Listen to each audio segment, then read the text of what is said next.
Dieu est à l'œuvre. Il ne change pas. Alors ce matin, je pense qu'on est dans ce service d'action de grâce. Est-ce qu'on peut remercier Dieu pour ce qu'il fait? Non seulement ce qu'il a fait, bien sûr, dans le voyage de l'apôtre Jean, mais dans nos vies pendant toute cette année. Est-ce qu'on peut s'arrêter ce matin pour dire, Père, merci pour tout ce que tu fais dans ma vie. Je veux te rendre grâce. Je veux te rendre grâce pour qui tu es. Moi, je rends grâce à Dieu pour ma famille. Quand je regarde ma famille qui sont au service du Seigneur, ça touche mon cœur. Et puis, il n'y a rien de plus merveilleux en tant que père de voir nos enfants servir Dieu. Et c'est ce qu'on voit. Je vois mes enfants, en tout cas, servir le Seigneur et ça touche mon cœur. Et je rends grâce à Dieu pour ça. Et même si vos enfants ne servent pas encore le Seigneur, c'est pas encore. Mais le temps arrive où est-ce qu'ils vont servir Dieu aussi. Il faut juste commencer à élever nos voix, commencer à remercier Dieu. Je regarde nos campus présentement. Et c'est drôle, puisqu'on a 36, je pense qu'on a 36 groupes connexion. Ça s'en vient. Mais justement, je remercie Dieu pour nos campus à Québec, Lac-Saint-Jean. On est parti là-bas les 2 derniers dimanches. C'est pour ça qu'on n'était pas ici. Mais on a vu Dieu agir aussi dans nos campus. Pasteur Nathalie qui est avec nous dimanche dernier. Lui était ici, moi je prêchais à Québec. Et on a vraiment vu la main de Dieu agir aussi à Québec, les conversions, des gens qui sont venus au Seigneur. Mais aussi, on a passé du temps avec les équipes de louanges pour les encourager, bien sûr pour les écouter. Vous allez pratiquer et on a donné des conseils pratiques aussi pour les encourager parce que vous savez, ils sont en développement. Ils regardent notre équipe ici, ils regardent l'équipe de louanges à l'Église de Centre à Ottawa, puis ils disent « Wow, ça c'est un modèle ». Alors continuons. Et puis à la Ville de Québec, ils ont l'écran aussi avec la louange, mais les gens ils entrent dans la louange comme s'ils étaient ici avec nous. Alors des fois on oublie, mais on touche des vies à l'extérieur de l'Église. Nos campus sont bénis, sont touchés. On a passé du temps bien sûr avec nos pasteurs là-bas. Et ensuite on s'est dirigé vers le lac Saint-Jean. Et le lac Saint-Jean, c'était aussi fantastique. Pasteur Léane qui fait un travail vraiment exceptionnel. L'Église qui est rendue trop petite pour l'agrandissement et puis ce que Dieu est en train de faire là-bas aussi. On a passé du temps avec eux. Je ne sais pas si les photos sont prêtes. Je vais mettre quelques photos. Si tu les as, voilà. Ça, c'était au lac Saint-Jean, justement. On a fait avec les pasteurs là-bas. On est allé faire de la grimpe dans des temps. On a pris un temps aussi de repos là-bas. Et si tu peux mettre les prochaines photos, voilà. Je ne sais pas si on a fait de Via Ferrata, ça s'appelle. La voie de fer. Alors, c'est pasteur Vanessa. Yes, on aime les défis.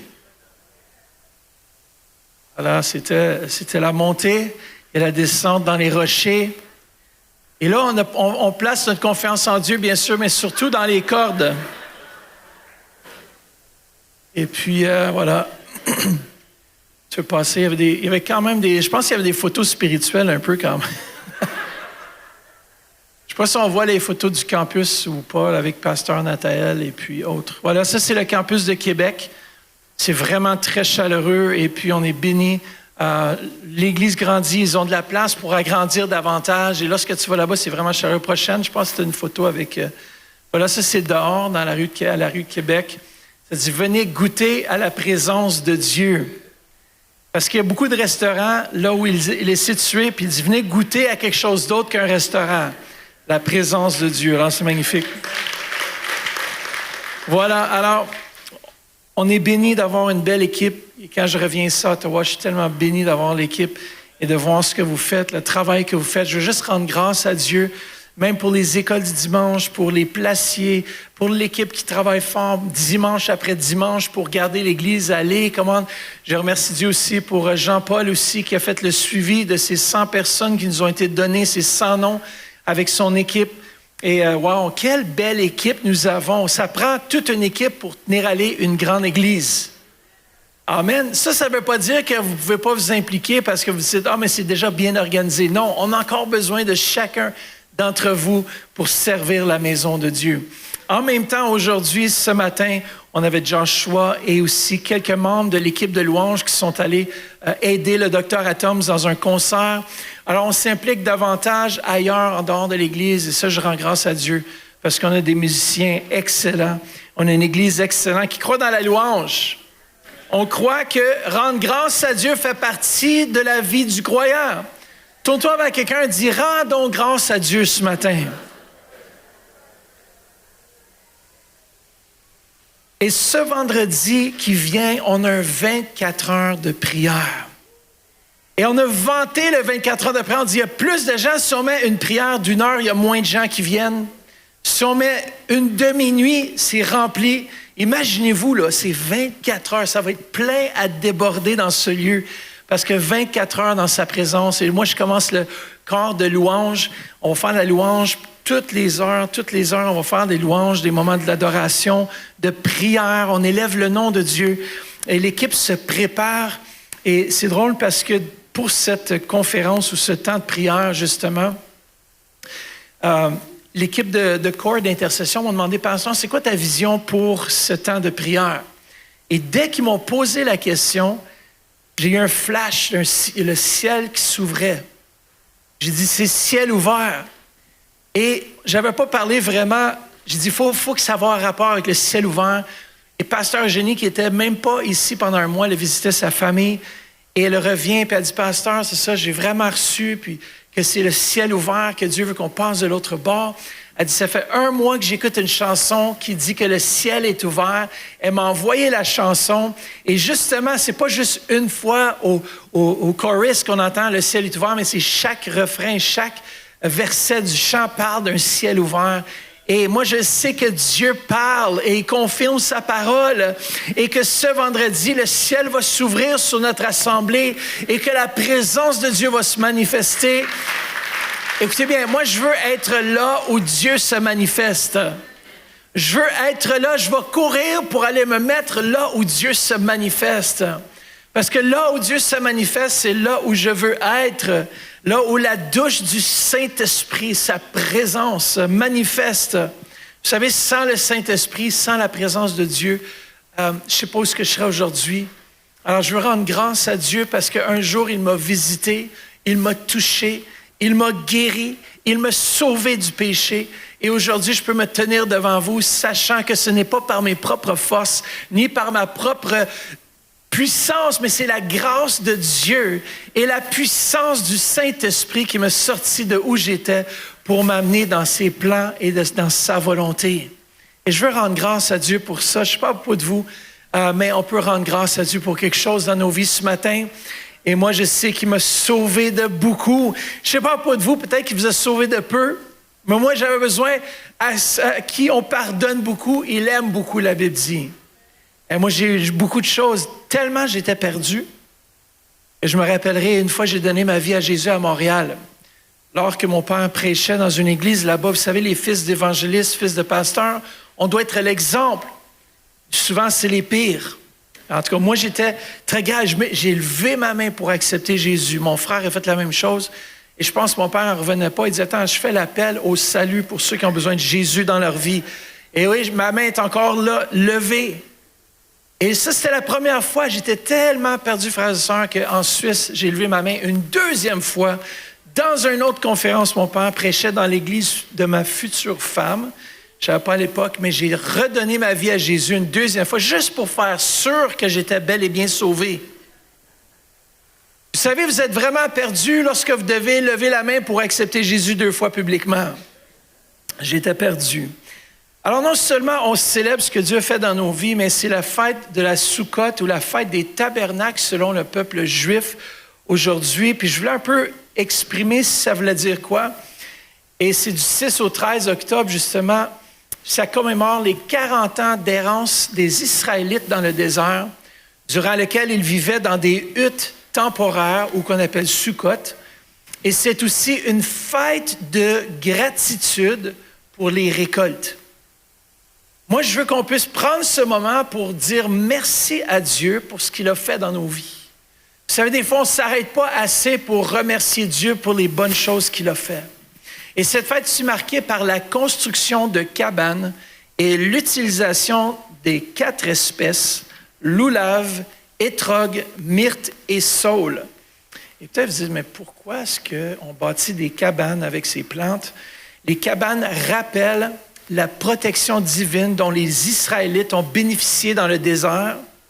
Elles symbolisent également la fragilité de la vie humaine et la dépendance totale envers Dieu pour la nourriture, l'abri et la sécurité. Et les 4 espèces, j'ai voulu savoir c'était quoi. Le loulave, c'est une branche de palmier. L'étrogue est un fruit qui ressemble à un citron, mais plus gros et parfumé. La myrte, c'est des branches d'un arbuste à feuilles odorantes. Ça doit sentir bon pendant qu'on place tout ça. Et le saule, bien sûr, des branches d'un arbre qui pousse près des cours d'eau. Alors, pourquoi ces 4 espèces? Des fois, on ne s'arrête pas pour juste approfondir notre connaissance, mais les 4 espèces, ces plantes, symbolisent l'unité et la diversité du peuple juif. Et chaque espèce représente un type de personne et leur ressemblement montre que tous sont importants devant Dieu. Ils sont également un rappel de la nature et des bénédictions que Dieu offre à travers la création. Et comment est-ce qu'ils sont utilisés? Ça, c'est intéressant. Les 4 espèces sont rassemblées et agitées dans différentes directions. Nord, sud, est, ouest, en haut, en bas. Pendant les prières pour symboliser que Dieu est présent partout et qu'il contrôle le monde entier. Mais surtout, vous savez, la Soukotte, c'est une fête joyeuse. Est-ce qu'on peut être dans la joie ce matin? Pour ce que Dieu a fait, il nous a protégés, il nous a gardés. Et même s'il dit qu'il laisse un petit peu d'espace dans le toit pour être en mesure de voir les étoiles, de voir la bonté de Dieu et placer leur confiance en un Dieu. Parfois, on ne voit pas, mais on sait que Dieu est là. Et ce matin, surtout, c'est la gratitude. Dis à quelqu'un, rends grâce ce matin. Et notre verset clé se retrouve dans 1 Thessaloniciens 5, 18 qui dit ceci. Rendez grâce en toutes choses, car c'est quoi à votre égard la volonté de Dieu en Jésus-Christ? C'est la volonté de Dieu. Ce n'est pas la volonté d'un homme, mais la volonté de Dieu qu'on puisse rendre grâce en toutes choses. Et ce matin, le mot « rendez grâce » dans le grec s'intitule « eucharistéo ». Dis à quelqu'un « eucharistéo ». Alors, le titre de mon message ce matin, c'est « eucharistéo ». Est-ce que vous allez vous en souvenir l'année prochaine? Peut-être pas, si on est honnête avec eucharistéo. Alors, la phrase « rendez grâce » est traduite dans le grec par « eucharistéo ». Et à l'origine, ce mot est composé de « ou bien », « bon » et « charis ». « Eucharis » qui veut dire une grâce, une faveur. C'est être reconnaissant, exprimer sa gratitude. Vous savez, tant si longtemps qu'on n'exprime pas, ça sert à quoi? Ça doit sortir de notre bouche. Bien sûr, c'est important d'avoir un cœur reconnaissant, c'est-à-dire que dans mes pensées, je reconnais Dieu, je le remercie, mais aussi l'action de grâce, c'est qu'il y a une action à la grâce. Je dois rendre grâce, mais il y a une action qui vient avec ce rendre grâce. Alors, on est reconnaissant, on exprime sa gratitude, on rend grâce, on remercie, on reconnaît avec joie les bénédictions qu'on a reçues, en particulier celles qui viennent de Dieu. En réalité, rendre grâce, ça veut dire exprimer une gratitude sincère envers Dieu dans toutes les situations, en reconnaissant sa souveraineté, sa bonté, sa grâce, et quoi? Sa fidélité. Même au-delà des bénédictions visibles, c'est un acte de foi et d'obéissance qui reflète notre confiance en son plan parfait pour nos vies. Est-ce que vous êtes reconnaissant ce matin? Dieu a un plan particulier pour votre vie. Dans les toutes choses, parfois, lorsque ça dit « rendez grâce », l'apôtre Paul dit « en toutes choses », même si on ne sait pas encore qu'est-ce que ça représente, toutes choses. Il y a plusieurs choses qui peuvent arriver dans nos vies. Et ici, l'apôtre Paul adresse justement l'Église de Thessalonique qui, eux, étaient à ce moment-ci persécutés. Alors, il dit « rendez grâce malgré les persécutions ». Alors, pourquoi est-ce que l'apôtre Paul dit de rendre grâce? Le premier point, c'est les persécutions.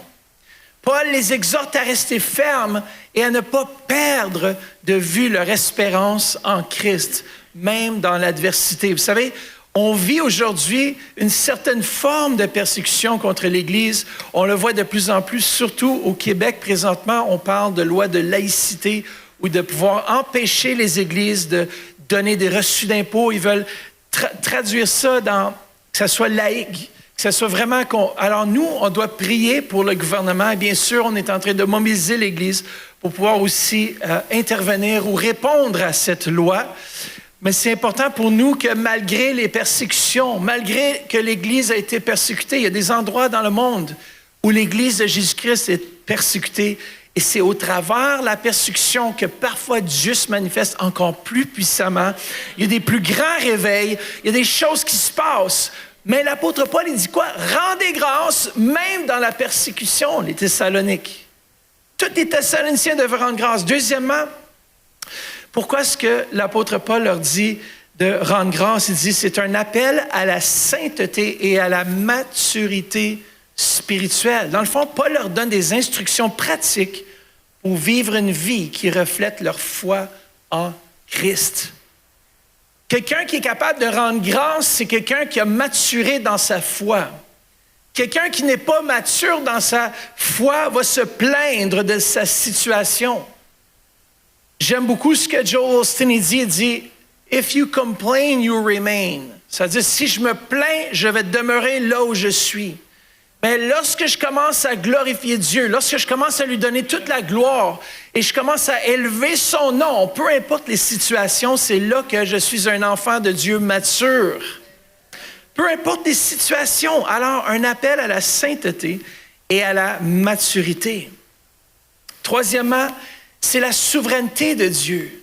En disant « rendez grâce en toutes choses », Paul rappelle que Dieu est souverain et que tout ce qui arrive, même les épreuves, sont utiles entre les mains de Dieu pour démontrer et manifester sa gloire et sa puissance. Peu importe ce qu'on traverse, frères et sœurs, Dieu va se manifester. Imaginez-vous, même l'apôtre Paul qui avait cette écharpe dans la chair, moi je crois que c'était la persécution aussi qu'il vivait en tant qu'homme de Dieu, des religieux et d'une communauté. C'est pas nécessairement dit que c'était quelque chose dans sa chair comme une maladie ou une infirmité, mais c'était, je crois vraiment, selon certains théologiens, que c'était plutôt, il était attaqué dans sa foi. Il était attaqué, puis pour lui, il dit « Ah, ça m'énerve ça! » Et le Seigneur dit « Ma grâce te suffit. » Malgré les épreuves, malgré ce qu'on peut traverser, Dieu veut se manifester dans sa souveraineté et dire « Je suis encore là. Je suis encore celui qui règne dans ta vie. » Pourquoi? Quatrièmement, c'est un témoignage puissant. Tous ceux et celles qui ont traversé des difficultés et qui ont vu la main de Dieu intervenir dans leur vie sont aujourd'hui des témoins de la puissance manifeste de Dieu. Dans ma vie, oui, on traverse des moments difficiles, on traverse des difficultés, mais sache qu'au travers de tout ça, on rend grâce. Moi, je veux rendre grâce à Dieu pour vous. Tourne-toi vers quelqu'un et dis « Pasteur Mathieu est reconnaissant, il te rend grâce pour toi. » Yes. À la maison aussi, on rend grâce à Dieu pour vous. Pourquoi est-ce que l'apôtre Paul, dans le fond, il dit de rendre grâce en toutes choses? Premièrement, ça aligne nos cœurs avec la volonté de Dieu. Dans le fond, la gratitude nous aide à reconnaître que Dieu est à l'œuvre dans toutes les circonstances, même celles qu'on ne comprend pas. Il y a des fois, on ne comprend pas qu'est-ce qui se passe dans nos vies, mais Dieu veut qu'on puisse lui rendre grâce. Il ne faut pas attendre que tout est parfait. C'est trop facile. Le monde même, lorsque tout va bien, sont capables de louer Dieu. Est-ce que tu es capable de louer Dieu même quand ça ne va pas bien? Vous savez, c'est là qu'on voit l'enfant de Dieu mature versus un enfant de Dieu immature. C'est dans sa capacité de rendre grâce à Dieu malgré les défis. Deuxièmement, pourquoi est-ce que l'apôtre Paul rend grâce en toutes choses? Pour cultiver une attitude de foi et de confiance. Peu importe ce que tu traverses, lorsque tu commences à élever tes mains, lorsque tu commences à donner gloire à Dieu, ça commence à manifester, ta foi commence à grandir. Pourquoi? Parce que lorsque tu loues Dieu dans la faiblesse et que tu vois la force de Dieu venir intervenir, ta foi et ta confiance prennent forme. Et c'est comme des muscles. Si tu n'as pas l'habitude de louer, tu as l'habitude peut-être chialer. Tourne-toi vers quelqu'un et dis, es-tu un chialeux ce matin?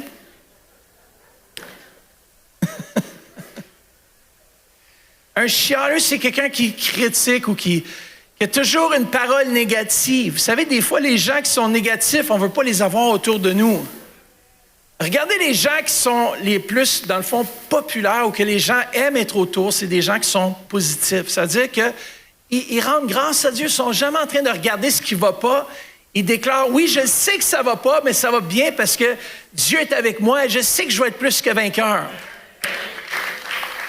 J'aime être avec des gens qui sont plus que victorieux. Troisièmement, pourquoi est-ce que Paul dit de rendre grâce en toutes choses pour glorifier, bien sûr, notre Dieu? La reconnaissance est vraiment une forme d'adoration qui honore Dieu et témoigne de notre dépendance envers lui. Lorsque je rends grâce dans mes faiblesses, lorsque je rends grâce, beau temps, mauvais temps, je donne toute la gloire à Dieu, que Dieu va intervenir, que Dieu est souverain, que Dieu est tout-puissant. Alors ce matin, première question, premier point, c'est pourquoi est-ce qu'on doit rendre grâce? Alors premièrement, j'aimerais que vous sachiez que non seulement c'est important, mais c'est un ordre du Seigneur. On vient à l'Église et même il y a des gens qui arrivent en retard à l'Église et pourtant le Seigneur nous dit on doit venir rendre grâce à Dieu.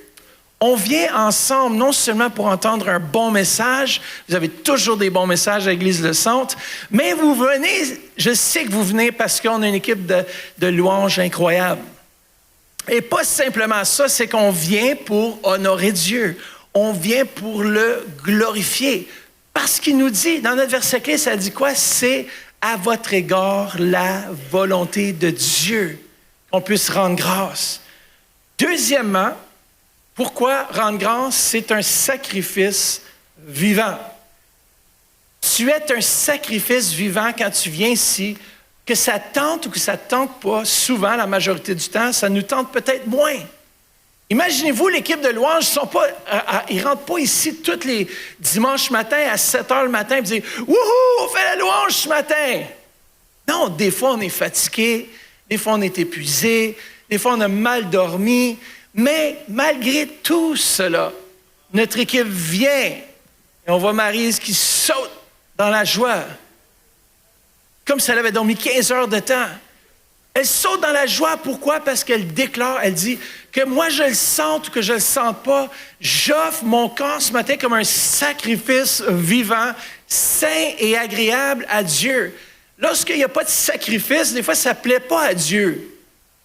Comme j'ai dit, dans le monde, les gens qui sont dans ce monde se réjouissent quand tout va bien. Vous savez, c'est très facile de se réjouir et de dire « Gloire à Dieu » quand toutes les choses vont bien.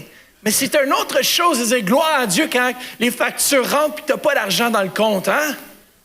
Alléluia! J'ai rarement vu quelqu'un voir une facture entrer qui n'arrive pas à payer et dire Alléluia! Oh, praise God! Je suis tellement content de cette facture. Elle est tellement grosse, Seigneur. Tu n'aurais pas pu rajouter un autre 100 $ là-dessus? Pourquoi? Parce qu'on sait que notre Dieu pourvoira à tous nos besoins selon sa richesse. Et lorsque tu regardes la vie de cette façon-là, tu dis, Seigneur, tu es tellement bon. Tu offres, on rend grâce parce que c'est un sacrifice vivant. Troisièmement, c'est un acte d'amour. L'adoration nous fait sortir de notre égoïsme.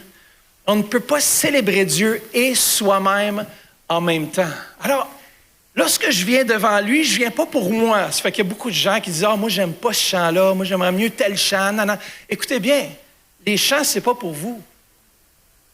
Juste un petit rappel pour ceux qui auraient peut-être oublié. Les chants sont pour Dieu. Et si Dieu les reçoit, c'est ce qui compte. N'est-ce pas? Jamais l'équipe va se préparer en avant puis ils vont écrire les chants pour le dimanche puis ils vont dire « Oh, est-ce que Germaine, elle va aimer ce chant-là. Madeleine, elle m'a dit la semaine dernière qu'elle aimait moins ce chant-là. Est-ce que ça va être... Ouf. Non. Lorsqu'on se prépare dans la prière et on dit, Seigneur, on veut t'offrir un sacrifice de louange. On veut venir devant toi, t'offrir des chants qui te font plaisir. On est venu te glorifier. On est venu te magnifier. Alors, c'est un acte d'amour. On arrête de penser à nous-mêmes que tu aimes le chant ou que tu ne l'aimes pas. De toute façon, ce n'est pas pour toi. Tu lèves tes mains en signe quoi? D'abandon de soi-même. Puis on dit, Seigneur, reçois ce chant de louange. Reçois-le, je vais te donner toute la gloire. Si tu n'aimes pas le chant, tu fais juste lever tes mains et tu fais juste dire, chante un autre chant au pire. Non, mais tu es là et tu dis, Seigneur, je vais te donner toute la gloire, je t'aime. Merci pour ta bonté. Même, Seigneur, si j'aime moins ce chant, merci, Seigneur, qui n'est pas pour moi, il est pour toi, Seigneur. Reçois-le, reçois mes louanges, reçois mon adoration. Tu es digne de toute louange, tout honneur. Mets-toi pas à genoux, puis tu vas oublier que le chant n'est pas bon. Tous les chants sont bons, anyways. Non seulement cela, mais j'aimerais vous dire aussi que l'adoration précède le service. Adorer Dieu est le premier objectif de l'Église. Et non seulement de l'Église, mais aussi de l'enfant de Dieu. Écoutez bien, on a été créés pour rendre gloire à Dieu. Quelle était la chose que lorsque Moïse était sur la montagne, devant ce buisson ardent, dans Exode 3:12, on voit justement, quand tu auras fait sortir le peuple hors d'Égypte, vous m'adorerez sur cette montagne-ci. Alors, le but et l'objectif, Dieu voulait sauver le peuple de l'esclavage. Il voulait le faire sortir d'Égypte pour qu'il aille en montagne l'adorer. Parce que ça faisait longtemps qu'ils étaient opprimés, oppressés dans l'esclavage. Et nous aussi, lorsque nous étions dans ce monde, nous étions dans une forme d'esclavage au péché. Mais lorsque Christ nous a sortis de ce péché, il nous a amenés et dit, viens m'adorer, viens me donner toute la gloire. Et Dieu se manifeste au sein de nos louanges. Et Dieu désirait se manifester au sein du peuple d'Israël. On voit justement qu'au travers la bouche de Moïse, que Dieu répète à Pharaon le pourquoi il doit laisser aller le peuple. Regardez dans Exode 17:16, un peu plus loin, l'Éternel, le Dieu des Hébreux, m'a envoyé vers toi pour te dire, laisse aller mon peuple pour qu'il me rende un culte dans le désert. Frères et sœurs, ça nous dit que si nous, on ne prend pas le temps d'adorer Dieu, d'élever nos mains, ça nous dit que les objets vont commencer à adorer Dieu. Ça veut dire que les pierres vont commencer à crier. Il y a quelque chose qui doit se passer parce que notre Dieu est digne de toute louange, de tout honneur. Et partout où il est, il doit être glorifié, il doit être honoré, il doit être élevé. Et moi, je crois que Dieu est dans ce lieu. Et si on ne l'honore pas, si on n'élève pas nos voix, si on ne commence pas à dire qu'il est bon, qu'il est merveilleux, ça nous dit que les plantes ici vont commencer à le faire. Et si les arbres des champs battent des mains, frères et sœurs, ça veut dire qu'il y a des chrétiens quelque part qui ne battent pas les mains. Hey, c'est fort pareil. Moi, j'écoute les oiseaux le matin. On les entend chanter les louanges de notre Dieu. La création tout entière loue Dieu. Et nous, on ne devrait pas le faire. Nous qui sommes créés à son image, on devrait être de ceux qui lèvent les mains vers le Dieu très saint. Le seul qui m'énerve un peu, c'est le corbeau. Est-ce que vous êtes des corbeaux chrétiens? Ah, vous n'êtes pas des corbeaux chrétiens, vous êtes de ceux qui ont une belle voix pour le Seigneur. Même si cela, c'est simplement dans la douche. Vous savez que tout est filtré par les oreilles célestes de notre Dieu. Il voit votre cœur et non seulement juste si vous êtes bien sur la tonalité ou pas, ça a peu d'importance. Quand tu chantes faux, tu peux chanter faux pour l'agneau dans ta douche. Pourquoi? L'Église primitive aussi louait Dieu. L'Église primitive rendait des actions de grâce. Ça nous dit dans Luc 24, 53, ils étaient continuellement dans le temple. Quoi? Qu'est-ce qu'ils faisaient? Ils louaient et quoi? Adoraient Dieu. Constamment, ils étaient continuellement en train de louer Dieu. Dans Acte 2, 46, ça dit, ils étaient chaque jour, tous ensemble, assidus au temple, quoi? Louant Dieu et trouvant grâce auprès de tout le peuple. Écoutez bien, c'est drôle que la louange vient avant qu'on trouve grâce auprès des autres. Il y a quelque chose que Dieu fait dans la louange qui débloque le surnaturel. Une personne qui vit une vie de louange, c'est une personne qui expérimente le surnaturel de Dieu dans sa vie. Vous savez, ce n'est pas simplement le dimanche lorsqu'on se rassemble ensemble. J'aimerais voir quel genre d'attitude vous avez au courant de la semaine. Moi, écoutez bien, des fois, je joue la louange. J'aime tellement la musique, j'aime tellement la louange, surtout envers Dieu. Il y a quelque chose de tellement puissant dans la louange. Moi, j'ai été créé pour l'adorer. Je suis né. J'ai hâte un jour d'être auprès du roi David puis qu'on fasse un petit jam ensemble. Imaginez-vous, là, l'équipe de louange, un jour, on va être avec lui, on va jouer sa harpe. Je dis, hey, montre-moi comment jouer ça, là. Tout un instrument. Mais un jour, on va être ensemble en train de glorifier notre Dieu. Un jour, il n'y aura plus de limites. Et c'est pour ça qu'on doit commencer à vivre le surnaturel ici-bas. Parce qu'une personne qui est reconnaissante, je dis, la reconnaissance précède le miraculeux. C'est mon prochain point. Si on veut voir Dieu agir dans nos vies, il faut commencer à rendre grâce pour les petites choses dans nos vies. Pas attendre que tu aies la job de tes rêves pour remercier Dieu. Si tu travailles présentement, remercie-le pour le travail que tu as. Si tu n'as peut-être pas la maison que tu désires, mais au moins tu as un appartement, remercie Dieu pour l'appartement que tu as. Il y a beaucoup de gens qui n'ont même pas d'appartement. Des fois, il y a des gens qui sont sur la rue présentement. Et moi, je rends grâce à Dieu qui nous a donné un toit. Si tu es ici ce matin et tu es bien habillé, c'est que tu as du linge à porter. Imagine-toi, c'est rare que je vois quelqu'un porter la même chose 2 dimanches de suite parce qu'il y a toute une garde-robe, là.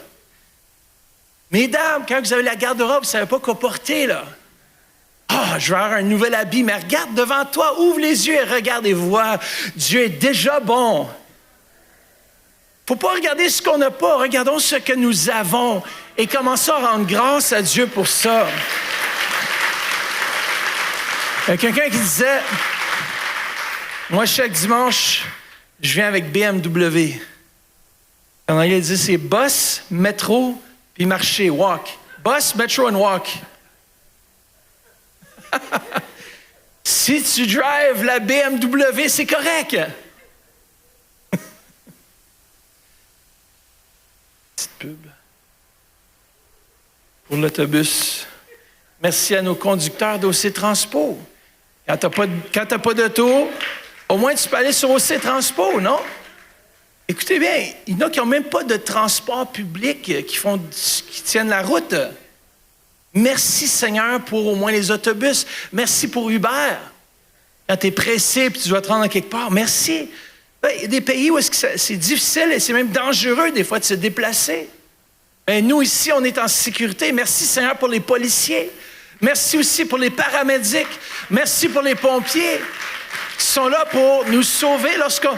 Tu sais, des fois, on les critique. Ah, la loi, la sécurité, tout ça. Mais qui t'appelle quand tu as un voleur dans ta maison? C'est 911, non? Alors là, tu es content de le voir, le policier. Tu es content de le voir arriver à la maison, là. Il faut être reconnaissant pour ce que nous avons ici, même dans cette belle ville d'Ottawa. Même si vous êtes sur l'autre côté, à Gatineau, Hull, peu importe. On a une belle ville. Il faut remercier Dieu pour l'Outaouais. Il faut le remercier. Là où vous êtes à la maison aussi, remerciez Dieu pour ce que vous avez. Lorsqu'on rend grâce en toutes choses, c'est qu'on dit à Dieu, je te fais confiance, que même si je ne vois pas le surnaturel ou je ne vois pas ton intervention encore, je te rends grâce parce que je sais que tu vas intervenir. Rendons grâce, ça débloque le surnaturel. Jésus, lorsqu'il a nourri les 5000 dans Jean 6,11, ça dit quoi? Jésus prit le pain et rendit grâce. Il a rendu grâce même avant de voir le surnaturel se produire. On sait que 5000 qui ont été nourris. Pourquoi?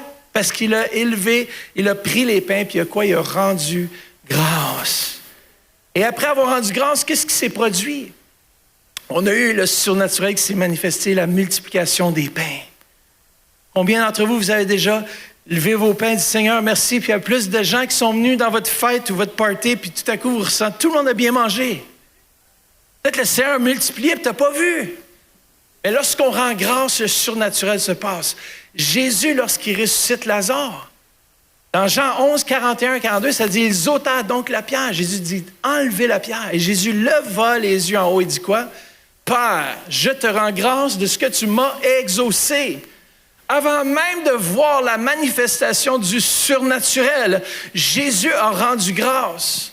Frères et sœurs, nous aussi, on doit rendre grâce. Le troisième, bien sûr, la Sainte Seine, on va le faire tout à l'heure. Mais le quatrième point, c'était Jonas. Jonas qui était dans le poisson. Imaginez-vous, il y a eu l'opportunité et la capacité de prier au sein du poisson. C'était sûrement surnaturel. Dans Jonas 2, 9 à 10, ça dit « Pour moi, je t'offrirai des sacrifices. » Avec quoi? Un cri d'action de grâce. J'accomplirai les vœux que j'ai faits. Le salut vient de l'Éternel et l'Éternel parla au poisson. Imaginez-vous, il dit « Baleine, vomit Jonas sur la plage. » Et quoi? Le poisson vomit Jonas sur la terre. Imaginez-vous que lorsque vous levez vos mains vers un Dieu surnaturel, qu'il va commencer à parler à vos baleines. Il va commencer à parler aux situations dans vos vies. Lorsqu'on rend grâce, peut-être que vous vous retrouvez un peu dans le fond de la baleine. Vous avez l'impression que les choses ne vont pas bien, vous êtes au fond de la mer. Mais sachez que là, Dieu sait là où vous êtes et il va vous faire sortir. Mais ça vient avec c'est pas simplement juste une action de grâce, c'est un cri d'action de grâce. Un cri, imaginez-vous, tu es pris là, un cri d'action de grâce. Cinquièmement, la dédicace du temple de Salomon. On voit lorsque Salomon dédie le temple à l'Éternel et que toutes les chantes sont venues, tous les instruments sont venus d'un accord, juste rendre grâce à Dieu. Qu'est-ce qui s'est passé? Ça nous dit au verset 14 que les sacrificateurs ne purent même pas rester pour faire le service à cause de la nuée, car la gloire de l'Éternel remplissait la maison de Dieu. Lorsqu'on a un cœur reconnaissant, lorsqu'on élève nos louanges vers Dieu, il vient et il se manifeste dans nos situations, dans nos circonstances. Je ne sais pas à propos de vous, mais je pense qu'on doit tous être de ceux qui rendent grâce. Cette semaine, je vais vous donner ce défi de rendre grâce à Dieu. Prenez un journal, prenez des notes. Prenez du temps chaque jour pour remercier Dieu. Écrivez un journal de victoire. Peut-être qu'aujourd'hui, ça a mal été. Il y a eu, je ne sais pas, tu as eu un accident d'auto, tu as eu... Écoute, si tu es en vie encore, ça doit être la première chose à noter. Mais merci Seigneur, j'ai la vie. Comment, frères et sœurs, vous savez, on focalise trop souvent sur les choses qui n'ont pas bien été, tandis qu'il y a plusieurs choses qui ont bien été dans ce jour. Et lorsqu'on commence à les noter, les bienfaits de l'Éternel, on réalise comment est-ce qu'il est grand. Deuxièmement, ce qu'on peut faire aussi, c'est s'engager dans la louange, même quand on n'a pas envie de louer Dieu. Fais-le, mets de la musique, même si tu es marabout, même si tu es de mauvaise humeur, mets la louange, puis tout à coup, l'atmosphère va changer. Tout à coup, il y a quelque chose qui va se passer, parce que lorsque ça ne va pas, c'est là qu'on doit se tourner vers un Dieu qui est capable de répondre. Comment, est-ce que vous êtes là? Et en terminant, on doit avoir une vie de louange et d'action de grâce.